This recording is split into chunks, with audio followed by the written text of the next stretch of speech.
Dios te bendiga grandemente en Cristo Jesús. Tradicionalmente se nos ha enseñado que bajo el mandato del emperador César Augusto, José y María emprendieron un duro viaje desde Nazaret hasta Belén para cumplir con el censo, precisamente poco tiempo antes del parto de María.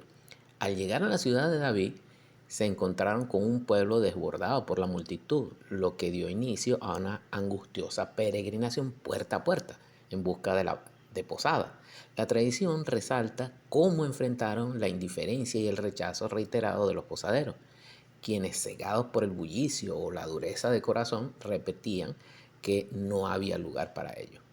Ante la falta de hospitalidad humana, la providencia los guió finalmente a las afueras de la ciudad, donde encontraron un humilde establo o una cueva, no sé. Se convirtió en su único refugio contra la intemperie. Y estando ellos allí solitos, pues nació Jesucristo en frente de los animales que estaban allí solamente, como acompañantes. Este sin duda una historia bella, llena de ternura y dramatismo, que conocemos muy bien porque es la que tradicionalmente se nos ha enseñado. Sin embargo, como cristianos, aunque no estamos aquí para combatir tradiciones por el simple hecho de hacerlo, sí estamos buscando ir más allá de los relatos conmovedores. Nuestro interés supremo es la verdad de Dios, no la tradición del mundo. Para descubrir la realidad histórica debemos acudir al texto original. Vayamos al versículo de Lucas 2:7 que dice, y dio a luz a su hijo primogénito y lo envolvió en pañales y lo acostó en un pesebre, porque no había lugar para ellos en el mesón. El punto central de este pasaje radica en una palabra específica. La palabra que aparece en este versículo y que fue traducida como mesón es katalumati. Esta es una forma gramatical de la palabra base griega catalima. Observen bien la forma de catalima porque la vamos a ver en los textos originales. Comprender su significado real en tiempos bíblicos es interesantísimo, ya que cambia radicalmente la manera en que visualizamos una de las historias más famosas del mundo, el nacimiento de Jesús. Si analizamos el término etimológicamente, catalima significa el lugar para desatar y proviene de la unión de dos raíces griegas, kata, que significa abajo, y luo, que significa soltar, desatar o romper. Literalmente, el término denota un lugar para soltar o desatar. En la antigüedad se refería al acto de desatar las sandalias tras un viaje, descargar el equipaje o desatar las bestias de carga para descansar. Por extensión, el término evolucionó para significar alojamiento, cuarto de huéspedes o lugar de estancia. Por lo tanto, lo que el Evangelio de Lucas 2:27 indica realmente es, y lo acostó en un pesebre porque no había lugar para ellos en el Catalima. Tradicionalmente, esto se ha traducido como mesón o posada, implicando una especie de hotel comercial, ¿no? Evocando la imagen de un posadero malhumorado, cerrando la puerta en la cara a José. Sin embargo, en el contexto histórico y cultural del siglo I, esta interpretación es incorrecta.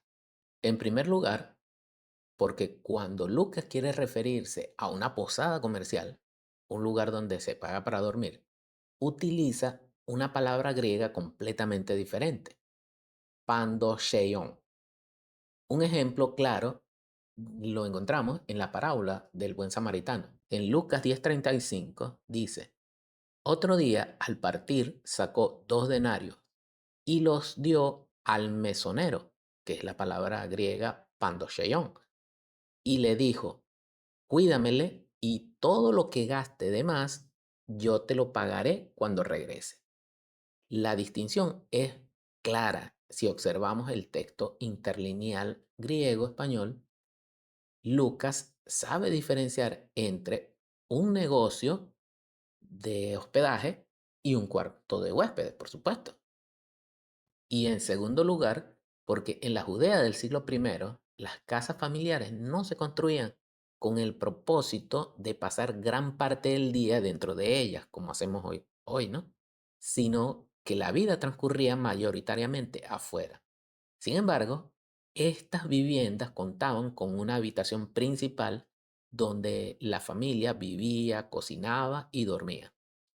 Muy a menudo, estas casas tenían una habitación anexa o situada en el piso superior llamada precisamente Catalima, reservada exclusivamente para visitas, profetas o huéspedes importantes. De acuerdo al uso correcto de esta palabra, es altamente improbable que el nacimiento ocurriera en un establo lejano o en una cueva solitaria por el rechazo de un posadero.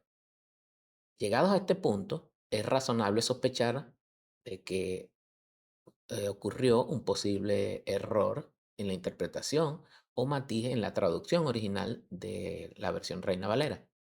Pero sabemos que la palabra de Dios no tiene errores ni es de interpretación privada.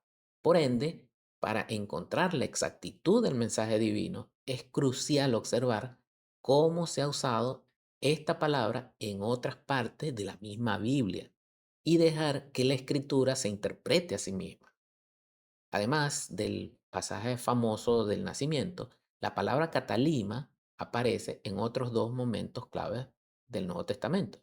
Curiosamente, ambos están relacionados con el final de la vida de Jesús, creando un cierre simbólico perfecto. La palabra aparece en los relatos paralelos de Marcos y Lucas, cuando Jesús envía a sus discípulos a preparar la cena de Pascua.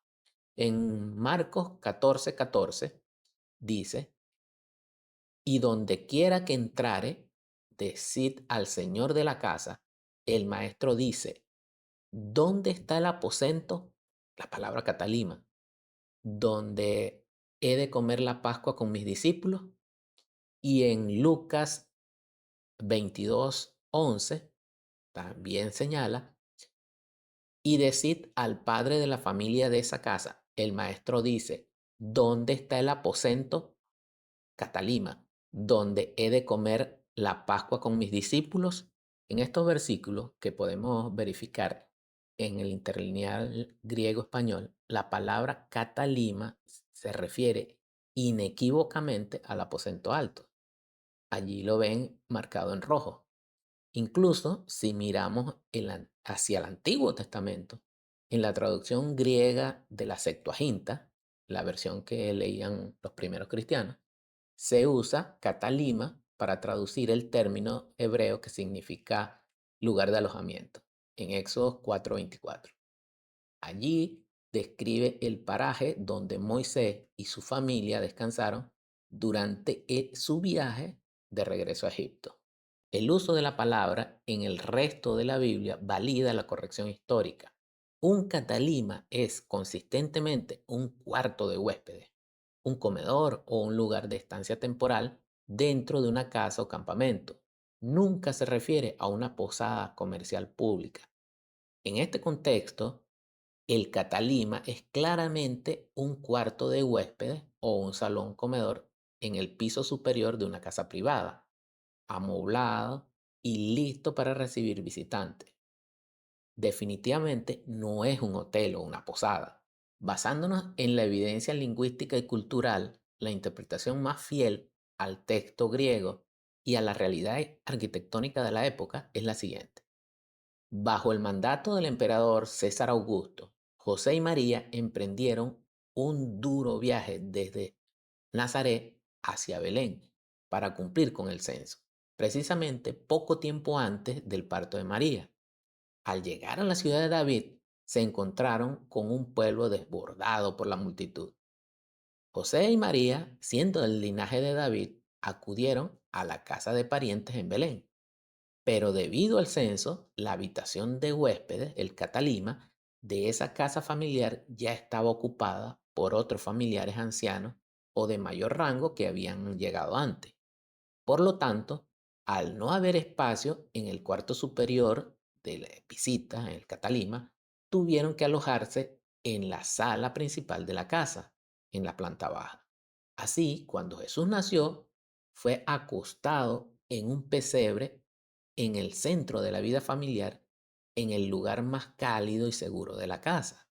Jesús nació en una casa donde el catalima, el cuarto de huéspedes, estaba lleno, por lo que la familia tuvo que bajar a una sala común, compartiendo el espacio con los humildes y lo cotidiano, identificándose desde su primer aliento con la humildad. Pero al final de su vida, la situación se invierte. Jesús preside como maestro y anfitrión en el Catalima, el aposento alto, instituyendo la comunión. Jesús es el anfitrión principal en el Catalima, celebrando la cena que marcaría su sacrificio. La palabra que fue traducida erróneamente como mesón no significa un hotel comercial o una posada, sino habitación de huéspedes o aposento superior dentro de una casa privada. Esto nos indica que Jesús nació rodeado de una familia extendida, aunque en condiciones apretadas, y no rechazado por un comercio. Así que, hermanos amados en el Señor, esta distinción es vital. Cuando le permitimos a la palabra de Dios que se interprete a sí misma, eliminamos cualquier error e inexactitud introducida por la voluntad humana. Al hacerlo, logramos hacer contacto con la verdad de Dios, dejando de lado la mentira y la tradición del mundo. Dios te bendiga grandemente en Cristo Jesús.